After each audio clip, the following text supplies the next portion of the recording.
So let's just bring in those details of that breaking news with the former Metropolitan Police officer Wayne Couzens sentenced to another 19 months in prison at the Old Bailey after admitting 3 incidents of indecent exposure committed in the weeks and months before he kidnapped, raped and murdered Sarah Everard. One of those incidents while he was actually on duty. Let's get more now with our GBNews Home and Security Editor Mark White joining us in the studio. And clearly the details that the court heard were that he'd been in this woodland. This was literally just before the murder, with an incident of indecent exposure when he was technically on duty as a police officer. Yeah, it was an incident that unfolded not far from Dover, where he jumped out in front of a female cyclist completely naked in November of 2020. Then 2 further incidents that took place early the following year at a McDonald's restaurant, again where he exposed himself.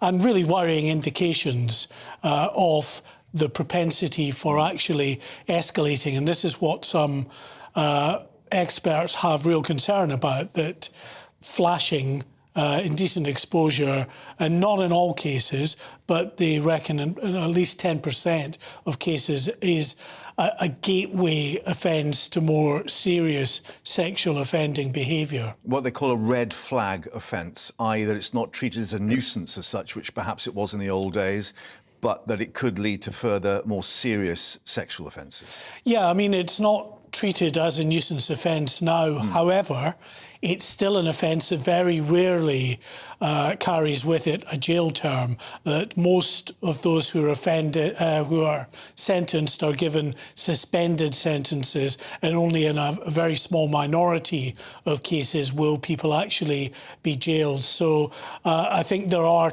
calls for tougher sentences to be handed down for those who are involved in indecent exposure, and for more safeguards to be put in place to ensure that those individuals are properly monitored when they're back out in society. And in terms of Couzens himself, still these questions about whether the police should have taken action quicker. The number plate that was recognised by these 2 women, I think, at the McDonald's, where one of these, or 2 of these incidents took place, and the fact that this incident at the woods near Dover, this was literally, I think, just a mile or 2 from where he then killed Sarah Everard, in that locality.